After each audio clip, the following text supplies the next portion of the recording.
Okay, last time we talked a little bit about mysticism, and I did want to kick off today's conversation by trying to emphasize a point that I think we could have been a little bit more clear on. When we talk about mysticism, and we said a few words about the kind of discipline that goes in with that, the kind of spiritual practices that can go in with that. That wasn't the bulk of our conversation, but we mentioned those things. And so you might, even just with the word mysticism, but you might imagine some monk or some medieval saint having this profound religious experience, this visionary experience of God, and it's this vision that changes their lives forever, and then they write about it and people read about it for the next 1,000 years. So you might be imagining mysticism as being that type of experience. And I did want to make sure that we were clear that what we are really more interested in is not that experience. That experience is like at the top of the pyramid. But as you trickle down, you get into your moments of everyday, ordinary life. And even in those moments, you have that mystical outlook of wonder and of humility and of just sort of revelation, but not revelation in the profound, like visionary experience where you fell on the floor and you were having seizures and then you had like this vision of Christ or God or Mary or whatever it may be. But you have this revelation in the sense of the goodness of the Lord is present with me in this moment right here. And so again, I wanted to make that point kind of clearly. And that's not only true of when we use this word mysticism in general, but we have that same sort of thing with prayer. We also mentioned, I think we mentioned in our last talk, the idea of praying continually. So you have this one moment where that's your time of prayer, and you shut your eyes, you bow your head, maybe before you eat a meal or something like that. And like this is your moment of prayer. And we'll say maybe that praying before the meal, maybe that's not the peak of the pyramid, but you can imagine some type of prayer experience that you would consider to be like the ultimate of what prayer can be. And then you have these other, your meal prayer is a little bit lower than that, and you might have some other moment in the day that kind of like feels like a prayer, but we're interested also in the very bottom of that pyramid, which is the prayer that's present in your very normal life. Sacred experience, you have that same thing. Like, what is sacred? And sacred, of course, is like, we live in a society that tries to reject the idea of sacred altogether. But if you can just kind of like suspend that for a moment and imagine like, okay, what would something sacred be?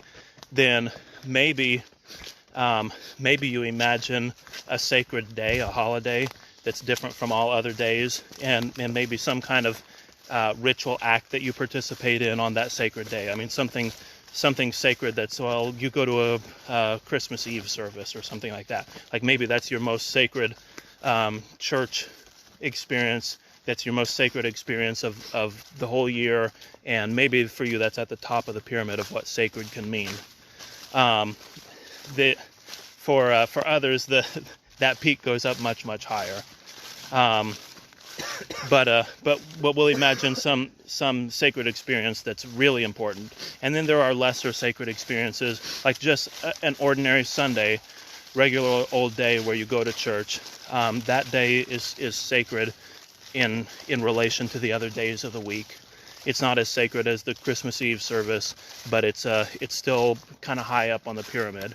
You have other sacred moments during your week, during your day, but like ultimately at the bottom of that pyramid, you have just these very mundane moments of life that you still engage in the sacredness of life, the sacredness of creation, the world around you. And so in all these things, in mysticism, in prayer, in sacredness, in worship, which I didn't break down for us just yet, but in worship you have that same thing. Like, yes, there are these ultimate peak experiences, and having those things is important and it does shape you. But you also have that sort of base of the pyramid where the ordinary everyday experiences in your life do have a mystical quality. They do have a sacred quality.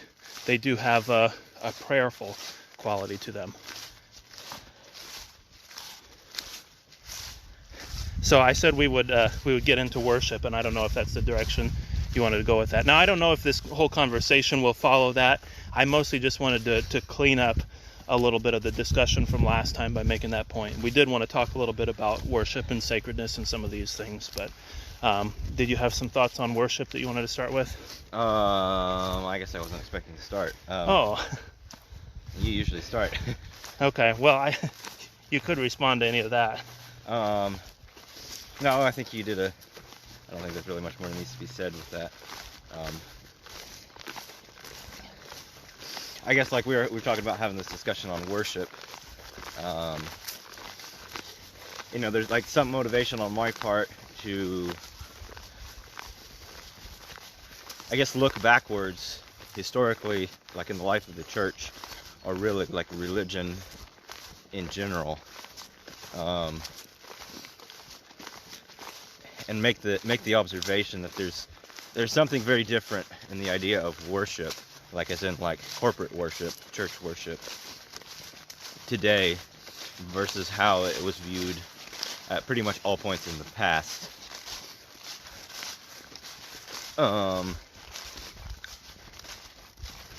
Something like, personally, I don't know if this is entirely accurate or not, but I feel like it's something like an exclusion of elements of worship that maybe are heavier, more unpleasant and uncomfortable, and like a complete embracing of the parts of worship that make me feel good,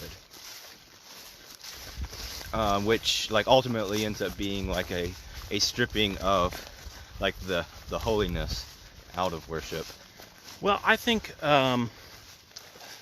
a lot of worship today is it's based on music that you hear on the radio, popular music, and it's I look at a lot of it as being like kind of sissified version of rock music. Yeah.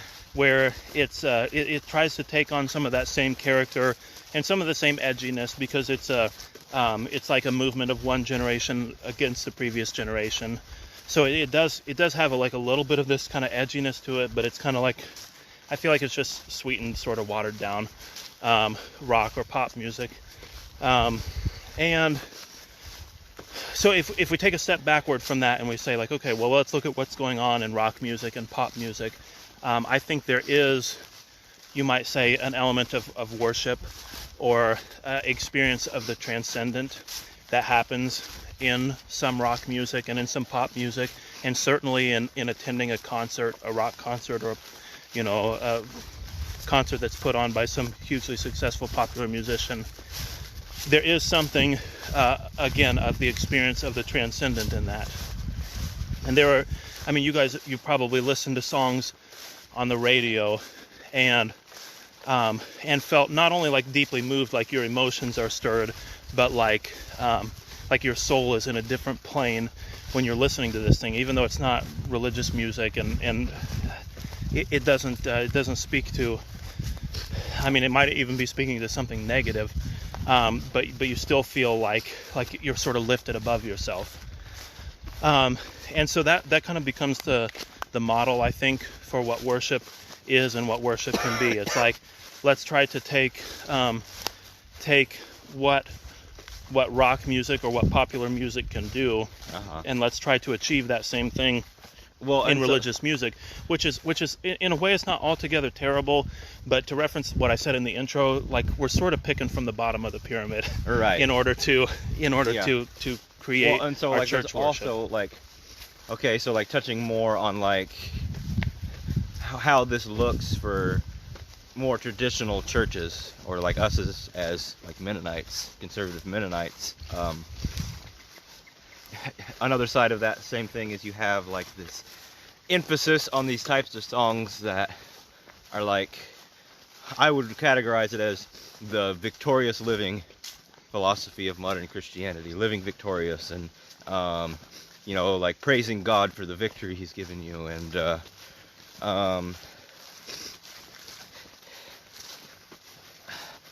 like I mentioned earlier, like this sort of happiness and gratefulness.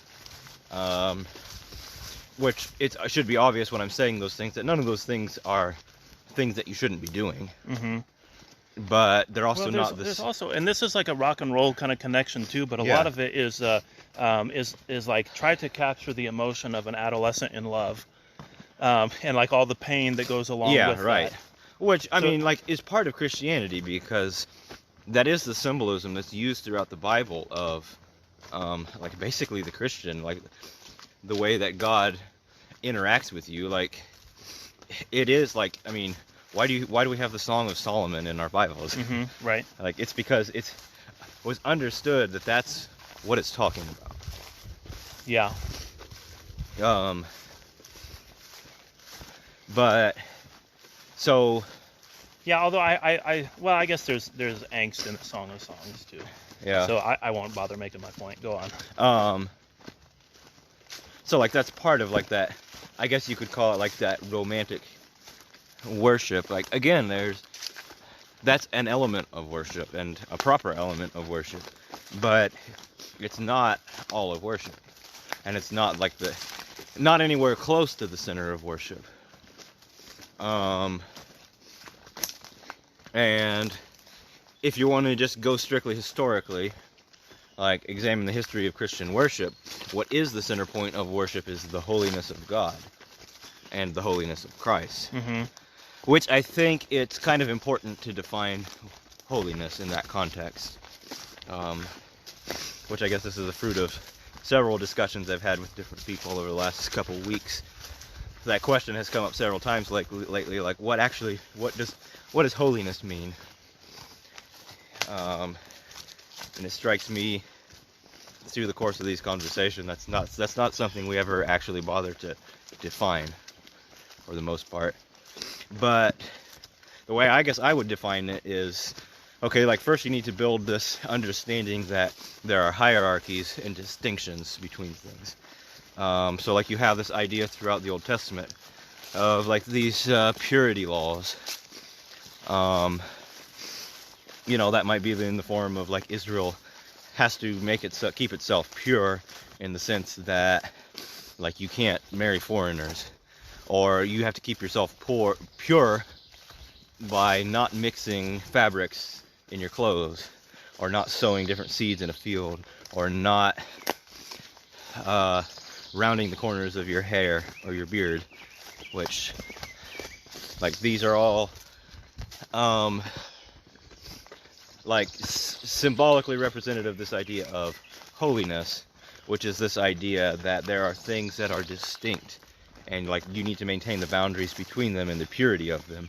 And like God is the most distinct being, the most pure being. That's what it is that God is holy. Yeah, I think of it as very much like a synonym for sacred in the sense of like both of those really mean set apart. Right. Although holy has a little different character. Like you would not say God is sacred, Right. but you would say God is holy. I don't know if I can quite nail down like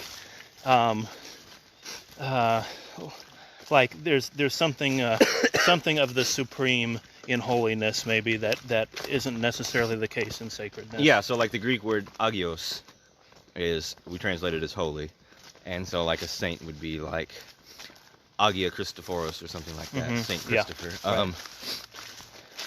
Like etymologically, the best way to define the word is that it means pure.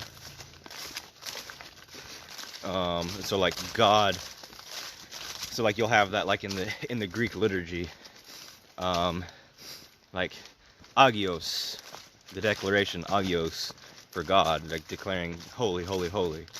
And like, people are probably to some degree familiar with like the Sanctus or something along that line. It's taken out of Isaiah.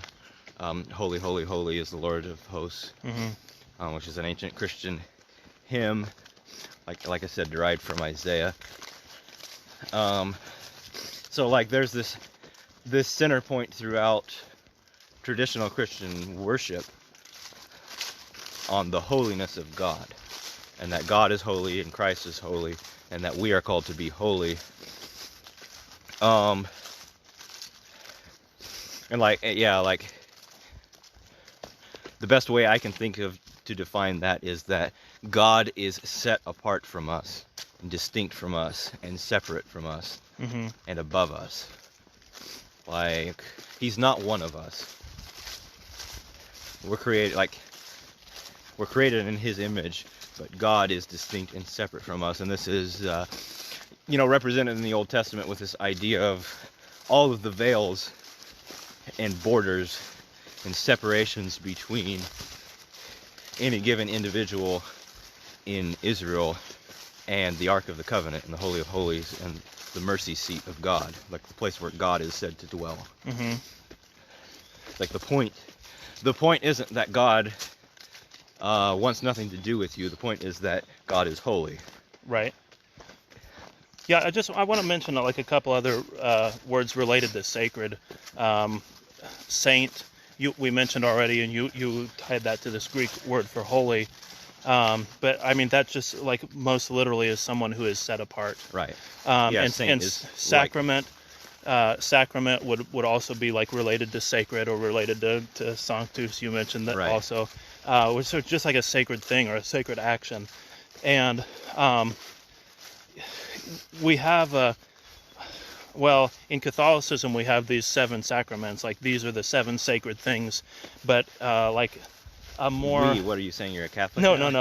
I mean, like no. that is a part of Christian tradition generally, but a more perspective of sacramental living is like, okay, those things they're kind of at the top of that pyramid in terms of what are sacraments. Right. But all these little actions that you take are actions that can be set apart to God, and they're actions that can transform you in a similar way, maybe not in as extreme of a way as being baptized, but there are basically an infinite number of sacraments once you get down to the bottom of that pyramid. Yeah. Anyway. But really, I just wanted to make that point about emphasizing this idea. These things are set apart. Yeah, and like that's relating this back to this idea of worship. If you have only like these shallower elements of worship, what you lose ultimately is the holiness, and that relates directly to this. Okay, I need to go down a little bit of a rabbit trail for this comment to make sense, and it is a discussion we actually want to have later in more detail. It relates to this idea in Protestantism, especially American Protestantism, that the veil in the temple is rent, and that means I personally have access to the holiest place. And like what this ultimately ends up doing is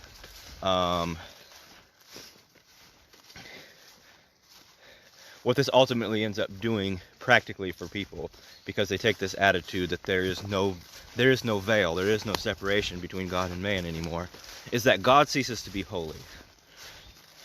Christ ceases to be holy. And instead we have this idea that Christ is just like one of us. This is like a theological version of if everyone is super, then no one will be. But what you're saying is like sometimes when we talk about everything being holy, what we're really saying is that nothing is holy. Yeah, right. Which is good. I like that way of summing it up. I have a difficult time sometimes summing my thoughts up concisely. Mm-hmm. Yeah, that's mostly what I'm here for. Right. I'd say you do quite a bit more than that. Anyway, where was it going? Yeah, so like there's that idea, I have direct access to God. It's like, well, no, you don't. Like nowhere is that ever even hinted at in Scripture. What you do have direct access to is Christ. But it says like Christ sitteth at the right hand of the Father to make intercession for us. It's like that's the hierarchy that and like Paul tells us, speaking of hierarchies, that Christ is over man. Like we go through Christ. So like there is like any I guess I used the word hierarchy a couple times now. Like hierarchy and holiness are closely related ideas. Well, and even when I said that thing about like if everything is holy, then nothing is holy. Like that's sort of sometimes the temptation or the threat of this idea that everything is holy, but the solution to that is you view it as hierarchy. You view it as like some of the holy things are at the top of that pyramid, and everything is holy. Not everything is at the top, but those, the things that at the bottom of the pyramid, your ordinary everyday sacred experiences, are also really, really important. Yeah. So like you have this idea, like, so in ancient Egypt you have this idea that the pharaoh is the son of, I can't remember which god is the pharaoh said to be the son of. Is it Ta? I think it's Ra. Maybe. Like I think it's hard to pin these things down in Egyptian mythology because they're kind of all over the place all the time. But maybe it is Ra. And so like you have that idea, the pharaoh is the son of like the all-important god, and like in Rome very quickly turns into this idea that the emperor is divine, and that's something that that happens in like China and like basically anywhere where there's an empire. Mm-hmm. Like it ends up being that in some way or another you recognize that the emperor is divine. So like a modern person informed by like this sort of Marxist interpretation of history that like hierarchies are oppressive and we need to get rid of them, will take that as like, oh, this is just a means of oppression. If you can get the people to see you as divine, then they won't ever rise up against you. It's like, well, no, actually it's a recognition of reality, because that's kind of the way things are.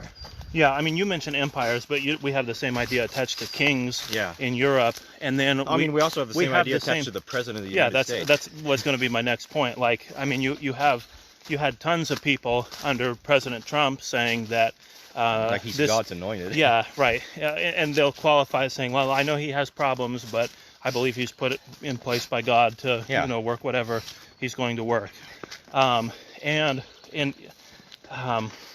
You probably have that in a less pronounced way with a Democratic president in general. I mean, one belonging to the Democrat Party, but you still have that idea. It was really interesting to me in the election, in the campaigns, there was quite a bit made about Biden's faith, and not necessarily by his opponents, not people trying to attack and say he's not a true Catholic or whatever. There was a little bit of that going on, but there was a lot made in terms of there was a strong religious spiritual aspect to his campaign as well. Right.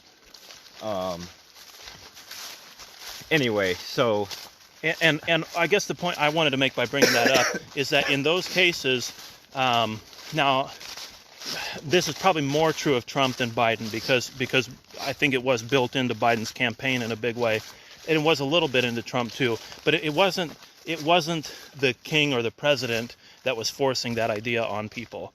It was the people themselves that had this idea, right, that there is something divine about the president. Right. Anyway, going back to mentioning like the idea of the veil being rent, and like a more traditional Christian view in the past is that the veil isn't rent so that anybody can go into the Holy of Holies, because objectively, like in the literal sense, that didn't happen. They just made a new veil, and then didn't allow people in the Holy of Holies. Yeah. But like that's also not what Scripture says. Like what Scripture says, if you look at Hebrews, like Hebrews talks about the priesthood of all believers, and Peter talks about the priesthood of all believers. But what it says in Hebrews is that, like, we're our royal priesthood, but Christ is the high priest. Mm-hmm. So, go back to that, that hierarchy of the temple. The priests are allowed into the holy place, and so, like in the Middle Ages, this is the nave of the church. So, like, that's really interesting.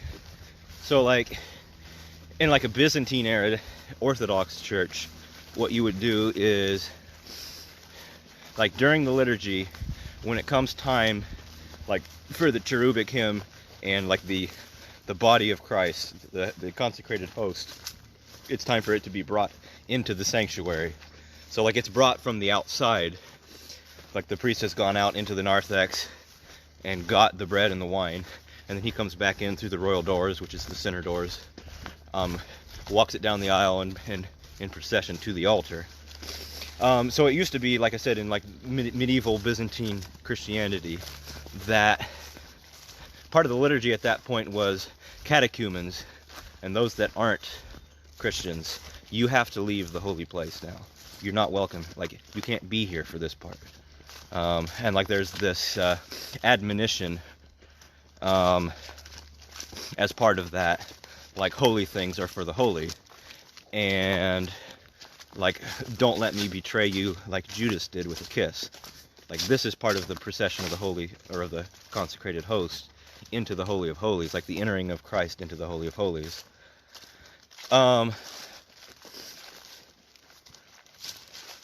So like all of that is to like bring about this understanding.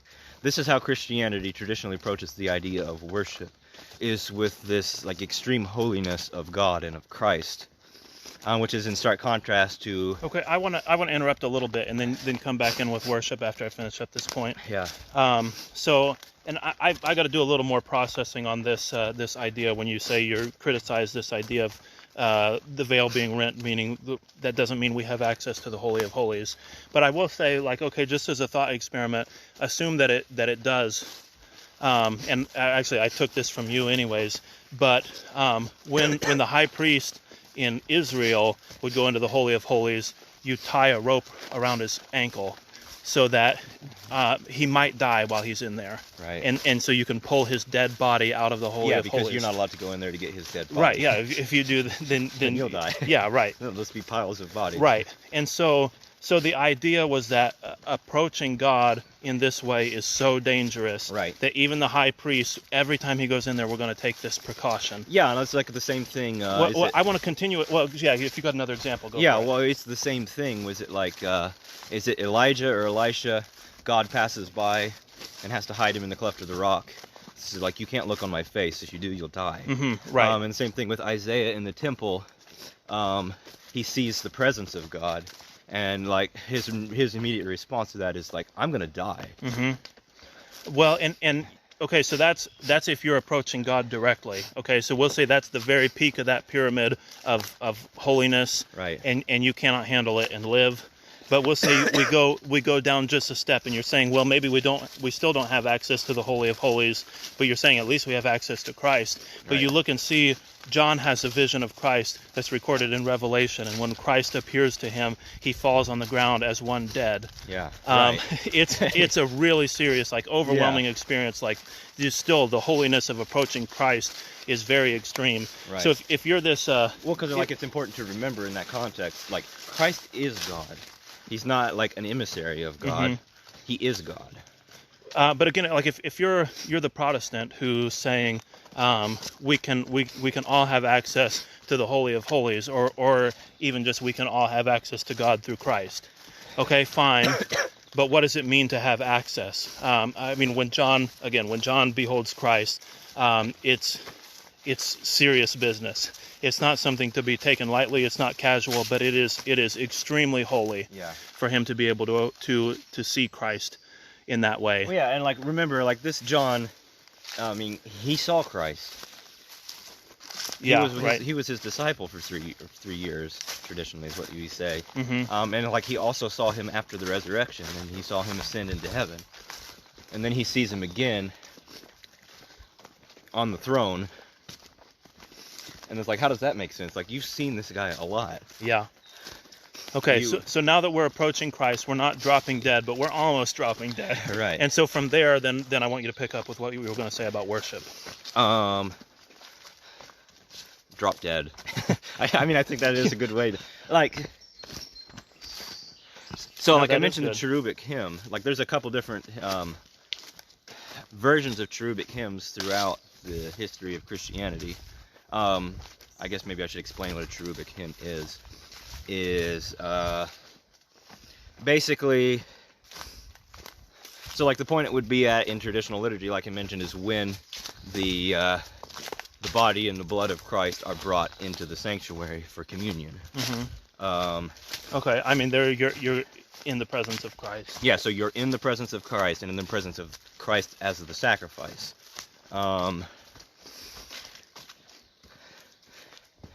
Part of the so like it's called the cherubic hymn because like in several versions of it, what you're doing is you're saying like we are mystically representing the cherubim that are around the throne of Christ, crying out, "Holy, holy, holy." Like that's what the cherubim are doing in Revelations. So that's why you call it the cherubic hymn, is because you're putting yourself in this hymn in the place of those cherubim. And like typically what follows after the cherubic hymn and some prayers is the Sanctus, holy, holy, holy. So you sing the hymn that the cherubs sing. That the cherubim sing.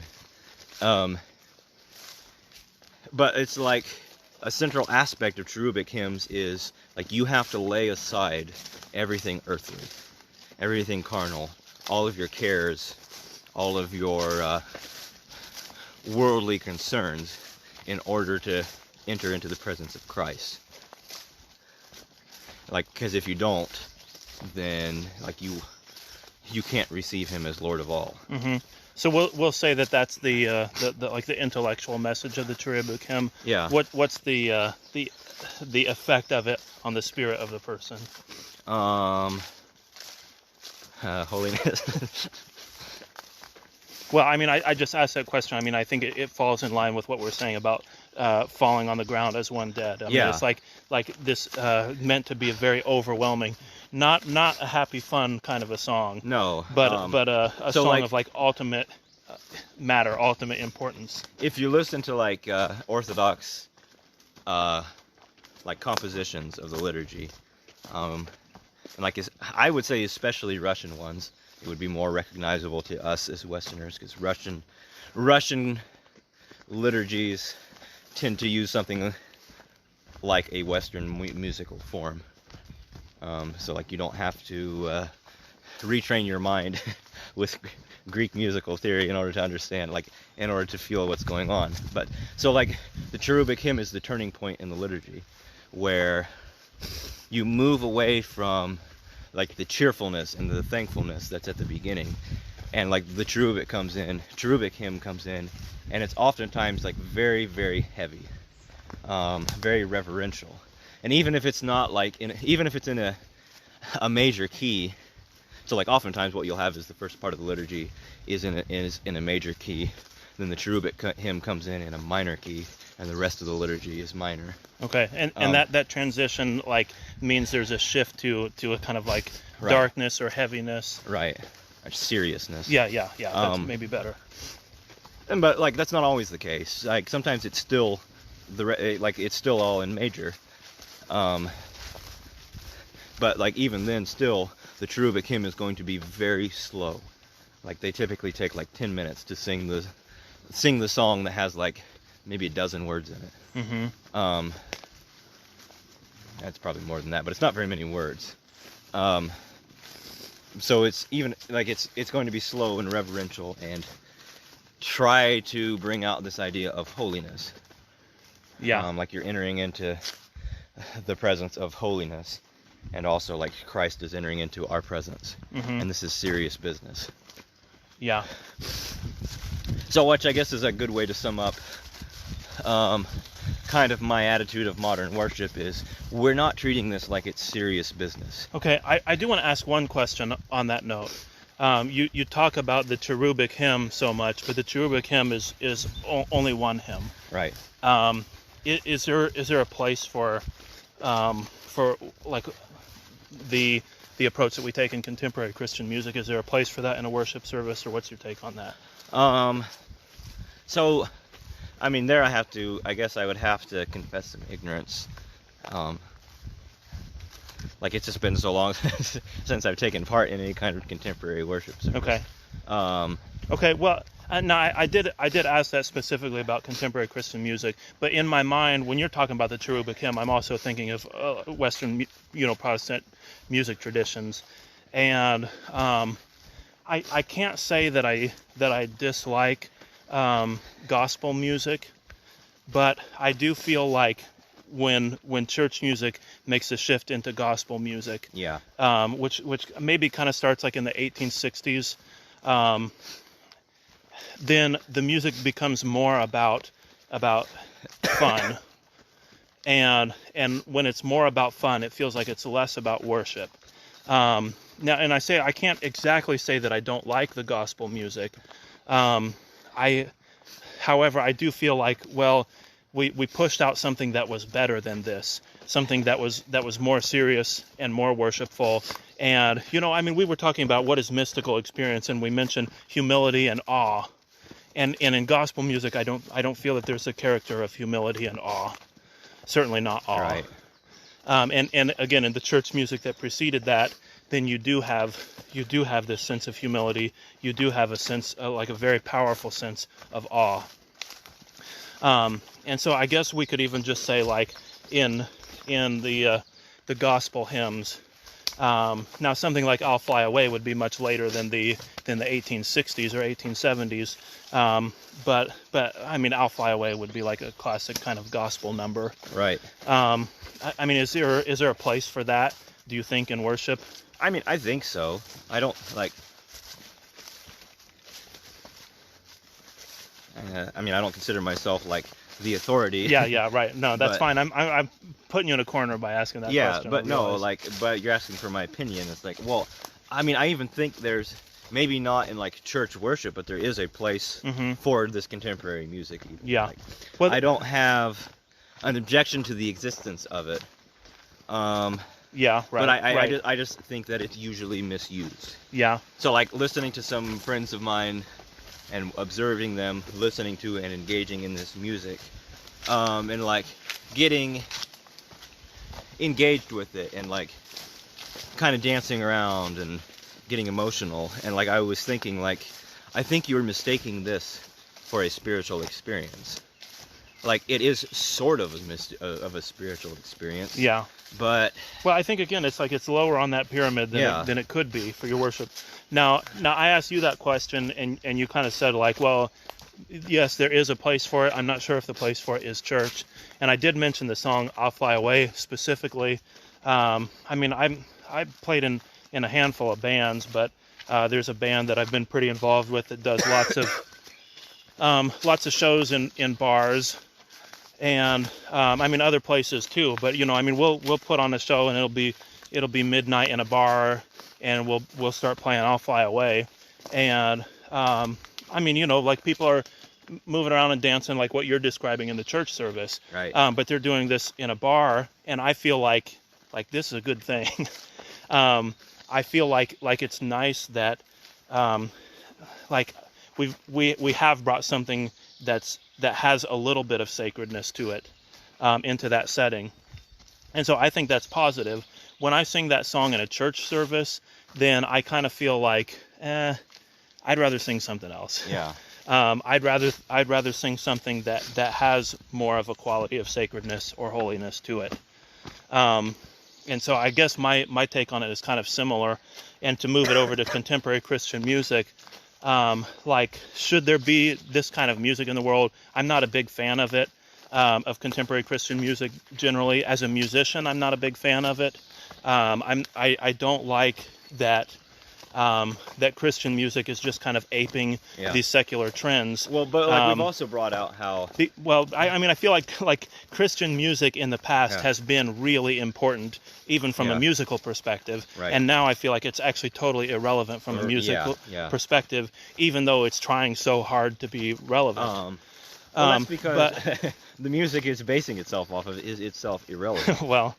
Like, it's no, something I think like, contemporary it really Christian music is less relevant than that music. Yeah, though. I know, but so like that's a consequence of that. So you're basing it off of musical patterns and styles that in 20 years nobody's going to listen to and care about. Yeah, right.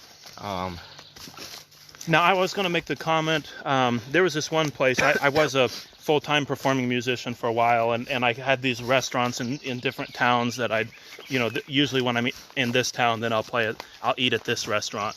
I mean, nothing fancy usually, but there was just a Burger King that was on the highway between towns where I would go sometime, and I stopped into this place, and they were always playing contemporary Christian music on the radio.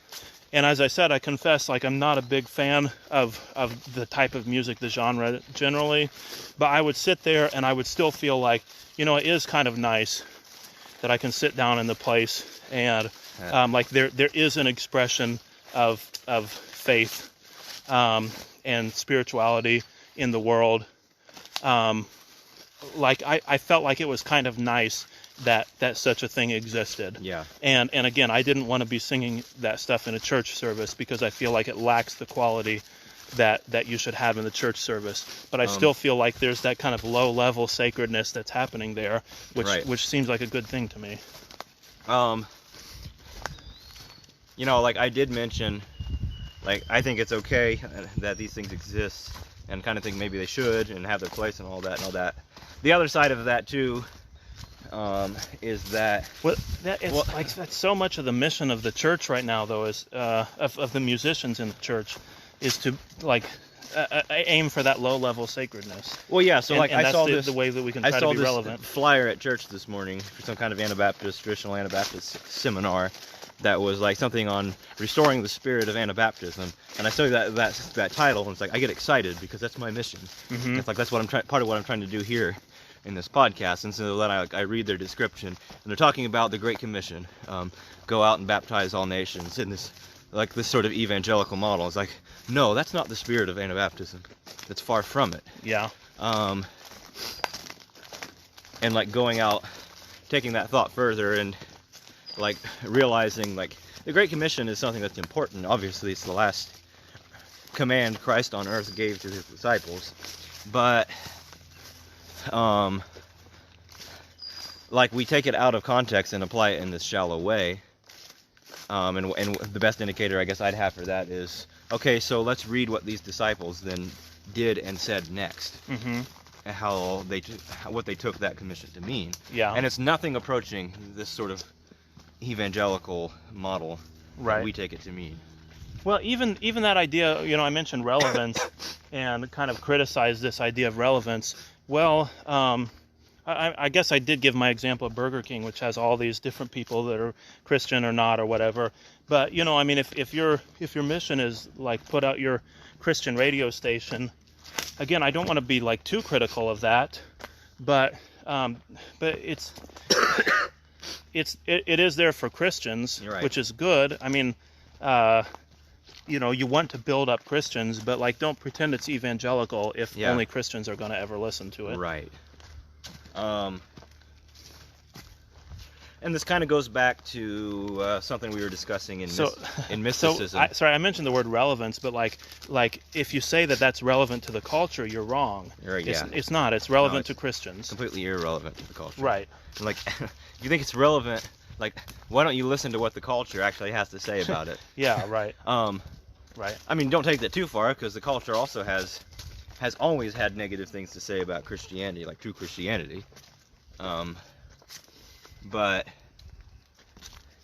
well, actually, I mean, there's a truth in that, but generally, like wherever true Christianity goes, it spreads like wildfire. Like the culture loves it and embraces it wholeheartedly. Like the thing I was trying to bring out is it says several times throughout the New Testament, like, judge things by their fruits and judge teachers by their fruits and so on. Mm-hmm. So on the one hand, I want to say, I think it's okay that these things are there. On the other hand, like, maybe I'm a little more hesitant if I actually look at their fruits, which has been like the church just like bleeding out young people. Mm-hmm. Yeah, right. Yeah, man, and I mean, you go into a church and they sorry, I don't want to harp too much on contemporary Christian music, but you go to a church and they're playing, their worship teams playing contemporary Christian music, and they're doing it so that they can be relevant, and like everybody in the church is 80 years old. Right.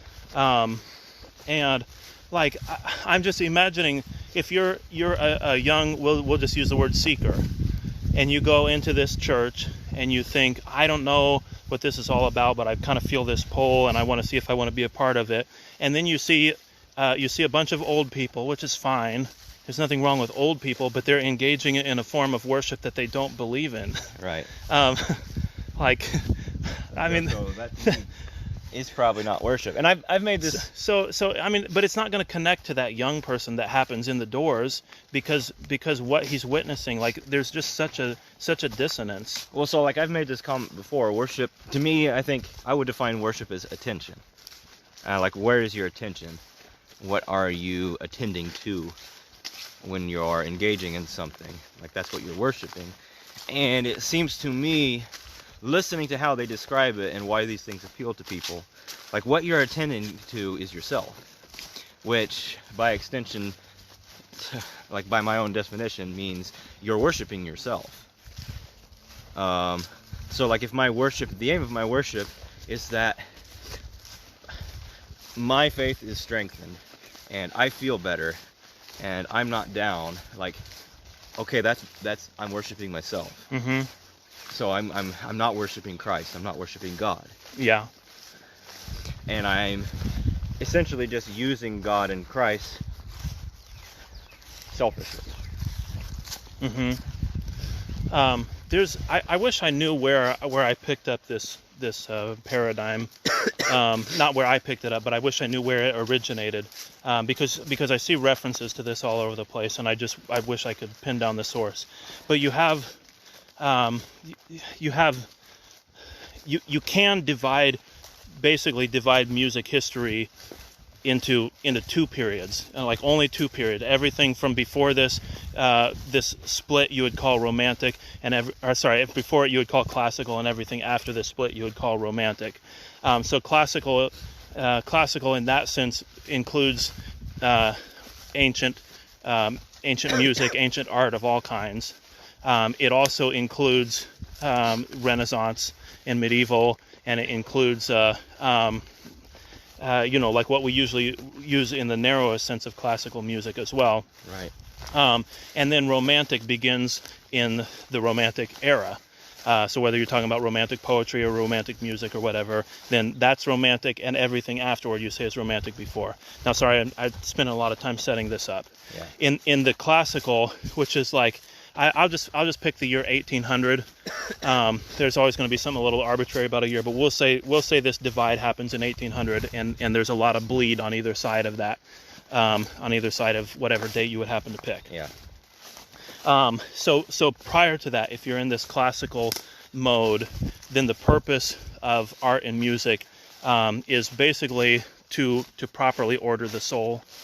You have like Bach, who says the aim of all music is the glory of God and the refreshing of the soul. Right. And then in the Romantic era, then music is much more about expressing my feelings, being in touch with my feelings, and not that those are evil things. That's going to be part of any type of art, whether you want it to be or not. I mean, if you're engaging in this true worship, like, you're still experiencing emotions while you're engaged in it. Right. But the aim of it is not related to your emotions. Right. Now, the proper ordering of your spirit, actually, you could say, like, that's actually like a sacramental view. Like, if you partake of this thing, then you become a changed person. Yeah. I mean, it's very similar to like a Catholic description of like, well, what does a sacrament do? It conveys the grace of God upon you. Mm-hmm. Like, which is actually kind of an accurate description of what a sacrament does. Right. It can be twisted and misapplied and misused, which I'm not trying to suggest that all Catholics do. I'll go ahead and give them the benefit of the doubt in this description and say that's what Protestants perceive them as doing. Yeah. Yeah, and so romantic, like I said, that we'll just kind of be kind of brutish about the way we define it. We'll just say that it's after 1800, then we'll say everything that's produced is basically romantic, and so that's definitely going to include rock music and pop music of today. Those things are all about expression of emotion, and they have no interest in the proper ordering of the spirit.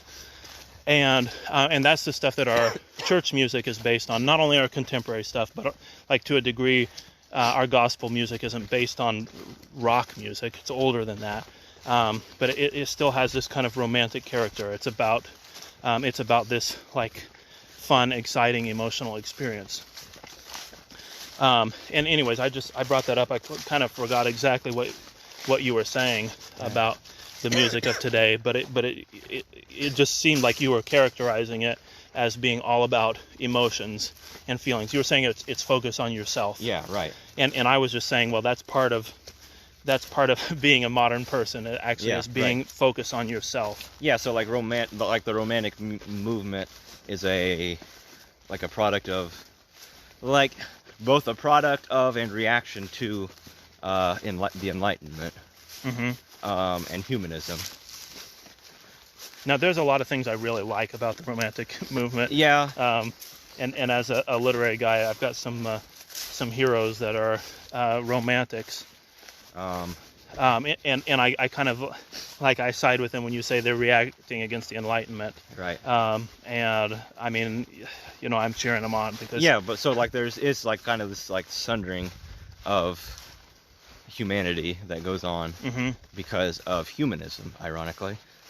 But no, like it's more accurate to say that like the Enlightenment, the Age of Reason, so on and so forth, and Romanticism are both like two sides of the humanist movement. Yeah.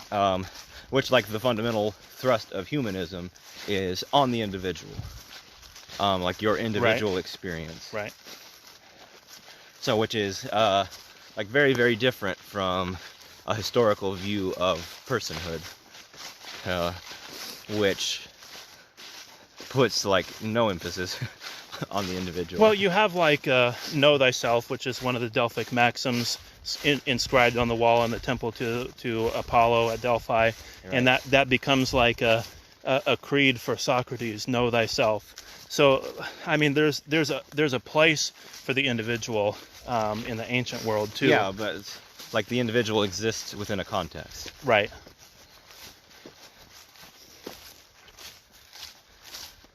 So like somebody had a book at church today, like on their family history, and they were showing me, and it's like the village in Switzerland where their family was from, and showing these houses. And it's like, oh yeah, these are all typical family houses, and somebody makes a comment about like, oh, those are some nice green shutters they have there. And I was just thinking like, yeah, that's because everybody has green shutters. But just thinking about that, how it's not correct to say it's a collectivist culture in like this communist sense of collectivist, but it is a culture where you exist entirely within the context of the culture. Like your individuality, like in yourself, is something that is found within this context. And it can't be like removed from it and distinguished from it. Yeah. Which is part of the danger of mysticism. I mean, when I was saying like there's reasons why the church needs to condemn the mystics, even though the mystics wind up shaping the church for the rest of the church's future. Yeah, because like mysticism run amok becomes humanism. Well, yeah. I mean, I was just making the more direct point that it becomes like extreme individualism because it is rooted in individual experience. And you can't let that be the dominant strain in the culture, because if it is, you don't have a culture and you don't have anything you can pass on. Like the church is what passes on those ancient mystics and those medieval mystics. Like the culture is what passes on. So the culture can't break down. So there's no mystical tradition either. We were studying 1 Peter in chapter 2 in our Sunday school class this morning, and like that's like Peter there is talking about like coming to Christ as a lively stone, and like we're all living stones, built on the chief cornerstone and the stumbling block, which is Christ, and so on and so forth. So we were kind of going with this image about like building up this spiritual house, and the teacher was saying something about like how this is talking about us, like me building up my spiritual house. And I looked at that, and I looked at like where Jesus says to Peter, like the same Peter who's writing this letter, and then using the same image that Jesus had given to him and extending that to everybody else. Like Jesus says, like, you're Peter, which is rock, and on this rock I will build my church. And like Peter's extending that imagery in that passage. It's like, wait a minute here, and I said this, like, he's not talking about my spiritual house, he's talking about the church. Yeah. Like, I'm not building my spiritual house, I'm building the church. Yeah. You know, I'm not, like, these aren't stones in my own spiritual house, like, I'm a stone in the church. Like, which means, if you ever see a stone building, like a building made of lots of little stones laid up and mortared in, like, you kind of don't see the individual stones. Mm-hmm. Yeah, it's also kind of reminiscent, though, of seek ye first the kingdom of God, and all these things shall be added unto you. Uh-huh. Because you're saying, well, hey, I'm not building my own spiritual house. I'm building the church. Yeah. That's what I'm doing. And, like, I mean, in a way, the best way to build your own spiritual house is just to not focus on it and focus on the thing that's bigger than that. Focus on the will of God, the kingdom of God. Build that church instead, and your own spiritual house that's like within you is going to wind up being in perfect shape without you ever worrying about it. Uh-huh. Now, you mentioned, I'm going to go back to this idea of in some types of worship, you're focused on yourself, and that's the center of your attention, and you're not focused on God, and that means you're worshiping yourself, and you're not worshiping God, because that's where your attention is. Oh boy, I kind of lost my thought here. Oh man, I had something intriguing, but I've lost it. I'm sorry. I guess it really was on that same idea of that seeking first the kingdom of God, and if you're like worried about your emotional state, and is your and I don't want to, everything I say I got to be cautious about, because like there's a truth in everything that I criticize. You're worried about this question of like, where is my heart? Is my heart right with God? Well, I mean, the best answer for that really is put your attention on God. Don't put your attention on your feelings. Yeah.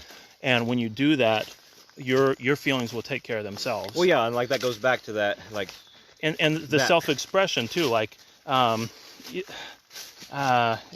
mean, if you're the musician or whatever, if you're focused on self-expression, who cares? If you're focused on something that's higher than yourself, everybody's going to know that's you. That's like, I mean, you have this kind of perfect self-expression. You have like kind of this undeniable identity as an individual, and you get it by not trying.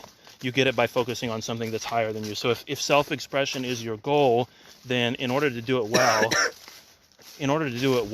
just focus on God. Like, yeah. So like going back to like that idea of the cherubic hymn, like when Christ enters into the temple, and at that point in the liturgy, like there's the the admonition, like, well, the commandment, I should say, like, let's lay aside all of our earthly cares so that we can receive him, Lord of all. But before that, maybe if I understand kind of the symbolism and the imagery of the liturgy, and sorry to any of you who might be Orthodox if I've got this wrong, but there is more of a place at the beginning of the liturgy for me as a person. And so like you have a lot of litanies at the beginning of the liturgy that are focused on like carnal matters, like temporal matters, earthly things. And like I mentioned, you have like a lighter feeling of worship at that point. So it's like here there is a place in the worship for you as an individual, and for your concerns, for your earthly struggles, your individualism. But when the Lord of all enters into the temple, like, you'd better lay that all down. Mm-hmm. Yeah. Okay. Yeah. Did you have a little more to go with that? I wanted to get into this. This is right on the same subject, and I'm robbing you of the opportunity to change the subject. So I was thinking of this idea, but it does relate to that. Of Christ as Lord, and I think maybe did we mention this in a conversation that we recorded? I can't remember. It's hard to tell because we have lots of conversations that we don't record. Things get kind of lost in the shuffle sometimes. But this idea of Christ as Lord, and it's like the same thing that Christ, when having a discussion with the Jews, he makes this proclamation. It's like, before Abraham and Isaac, I am. And what he's doing there is invoking the name of God as he gave it to Moses, which is ultimately him saying, like, you know, that spirit, that God that was speaking to Moses on the mountain was me. And you see that reflected in the New Testament, that Christ is referred to as Lord. And in the Old Testament, so like in the King James, I don't know, I can't say for every other translation, but in the King James, it will say the Lord when talking about God, and the Hebrew would be the name of God, which you don't say. And there's a mark on the word to remind you that you don't say this word. Instead you say the Lord. Mm-hmm. So like the writers of the New Testament are using that same convention and saying Christ is the Lord, when what they're really saying is Christ is God himself. Yeah. And like what Christ himself said is, I'm the God that spoke to Moses, that delivered the law to Moses. Yeah, right. In Hebrew, what you have is Yahweh or Jehovah or Yahweh, or I mean, well, I was whatever. intentionally not saying that. Well, but you have this basically YHWH, and later Hebrew doesn't have vowels, but later scribes come in and put vowels in all the words, which are just marks that appear underneath the consonants. And they don't put in the vowels that go with the name of God. They put in the vowels that go with Adonai, which is Lord. Right. So that's, I mean, you mentioned the King James translation, but that's the way they deal with it in Hebrew. Is like that word is written in there, that name of God, but you don't say it. You say, essentially, you say the Lord. And so Jesus there is not using the name of God. Yeah, so like you also see the symbol in Christian iconography, and it's still present in like or the New Testament writers are not using the name of God, they're using the Lord. You'll also see it in like contemporary Eastern iconography, where so you have an icon of Christ, any icon of Christ. He has a halo, and inside of the halo is a cross with Christ's face at the center. And on the 3 bars of the cross that are visible, because like the bottom bar, like obviously his face is in the way, there is actually a tetragram. So like if you don't know what that means, the name of God in Hebrew is a tetragram. That's what you call it. Yeah, that's 4 letters, YHWH. I mean, basically it's Yod Hey Vav Hey. Right. But like there is like this this deliberate statement. It actually spells out Greek words which translate as he who is, which is essentially the same meaning as the Hebrew name of God. So like there's this recognition like throughout the history of Christianity that this is like whenever it says this name of God in the Old Testament, it's talking about Christ. And I was, working that through. I need to study it more to see if this theory actually holds water, but like there actually is a pattern in the Old Testament as to which name for God is being used when and where. Like there are a number of names for God throughout the Old Testament. Mm-hmm. And so like you have that same idea. Like this is going down pretty far down a rabbit trail, but I guess say it while it's on my mind that like God does say to Moses that Abraham, Jacob, and Isaac, like they didn't know me. They never knew my name. And you're the first one, Moses, that I'm going to tell this to. And here it is. And Christianity connects that with the symbolism that you can't see God and you can't know God, but you can see Christ and know Christ. And so when you have that sort of manifestation of God, it is Christ. You get this, now, let's see, Jordan Peterson doesn't, often he doesn't refer to God, he refers to being. You're right. And I'm not sure if that maybe comes from Spinoza. I think it does. But Spinoza would also refer to God too. So I might be wrong about that. But it is kind of interesting that like to say being instead of saying God is actually a reference to who God says he is. Yeah. But it's also like John calls Christ the Logos, which is actually a pretty similar concept in some ways. Anyway, this is all drifting considerably away from the subject of worship. I guess where I was trying to go with that is, like, there is some degree in which we need to incorporate an understanding of what it is that we're actually worshiping, and have this sort of penitential and reverential approach to worship. Yeah. And like I mentioned, like I use the example of the liturgy, which isn't necessarily like a statement like, oh, we need to go back to using this 5th or 6th century liturgy that the Orthodox are using or something like that. But I'm saying like, no, here's a precedence in Christian history and a model that's a good model for maybe how we can approach this idea of worship. Like there is a place for me as a person. There is a place for me coming into the presence of God in a lighter sense.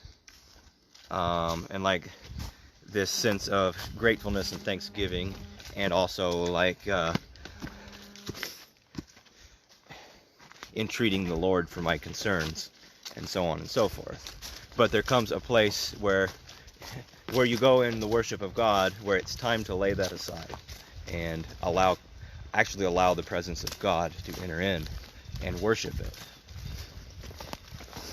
Yeah, I mean, I think that also ties with what you said earlier about a lot of worship focuses on me, the individual, and like what experience am I having right now, and it's not focused on God. And I am going to say that when we talk about, hang on just a second, when we talk about like moving away from a strictly rational approach to religion and moving to more of a mystical approach to religion, I mean, it seems in a way that true worship itself may be the solution to the problem. Yeah. Well, I mean, I think it is, and that's kind of why I wanted to talk about worship. And that is something I've said a number of times in discussions I've had with people. I don't remember, again, if it's something we've recorded or not, that I think the solution to things, and so like even like the solution to heresies that pop up in our circles, pop up within Christianity, well, we can try to combat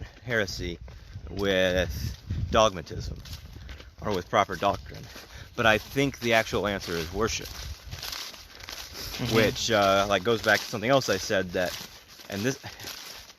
in the Middle Ages Arianism just kind of fades out.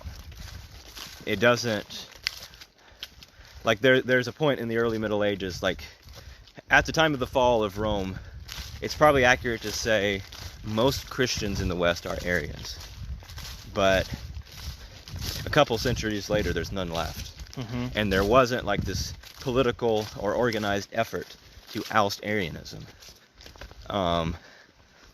Instead, what there was just worship, and this ultimately brought about union in the church and like the ultimate disappearance of heresy. So like Arianism was a huge problem. They tried to combat it with dogmatism, and Arianism actually won that fight. So like we all know about the Council of Nicaea, which was convened primarily to deal with the question of Arianism, and the decision of the council and the initial decision of Constantine as the emperor is, okay, Arianism is wrong and now it's illegal. But shortly after that, the situation in the empire completely reversed to now it's the emperors themselves are Arians, and Arianism is the sponsored religion of the state. Nicene Christianity is oppressed and pushed back, and the emperors are requesting the Nicene bishops to be quiet or take a more tolerant position towards Arianism. Constantine was baptized as an Arian. Yeah, he was. Yeah. That's correct. So it's like here's this dogmatic approach, you know, having a council, an ecumenical council of all of the bishops of Christianity, and they come to this decision, but it actually doesn't work. What does work is when they kind of give up the fight and just focus on worship. Because even though they have different theologies, they're worshiping in the same churches. Right. Because like the church is the temple. Like I've tried to find this in my own study of Western Christian history. Is okay. So like, do we have churches that are built as Arian churches? Do we have like an Arian an Arian cathedral and a Catholic cathedral in the same city. It's like, well, no, you don't, because the church like isn't a place of teaching. It isn't a place of dogma and doctrine. It's a place of worship. And this is what like composers of the liturgy figure out pretty quickly is, okay, what people are worshiping is far more important than what you're teaching them. Mm-hmm. And so, like, that's similar. Like Plato actually says that same thing. Basically, is saying, I don't care who makes the laws for a nation. I care who makes like, give me the man who makes its music. Right. And I'll be able to mold them into the type of people that I want them to be. Basically, the laws aren't going to do it, but the music is. Okay, well, we're going to need to wrap this up pretty shortly. So, I mean, I think I've made some of the closing remarks that I wanted to make already. Oh, I said something that had an implication before we got into that subject. And I wanted to confirm that the implication was what I meant. Oh, but I can't remember what it was. Let's think back on what we were saying a little bit here. It's just not coming back to my mind, I guess. We were talking about I don't know, modern worship and worship being of the self. Oh yeah, worship being the solution to the rational problem. Yeah, but it was before that. Yeah, I can't help it. Yeah, I'm sorry. If you listen to this podcast and you go back and find something not too long ago that I said that seems to make an implication, then just know that I meant that implication. Yeah, if he said anything wrong, then ignore that. Interpret it a different way. Okay, well, yeah, like I said, I think I sort of touched on what I wanted to, and again, just emphasize this idea that worship really is a solution to a lot of the problems in the church. If you're focused on God, then you are focused on the transcendent and the ineffable. You're driven to a state of humility. You're driven to a state of awe and reverence and wonder. And the central and most important conclusion of that is you need to be attentive to your worship, and don't take the idea of worship lightly, and don't compromise on your worship. This is something that's deathly serious. The end.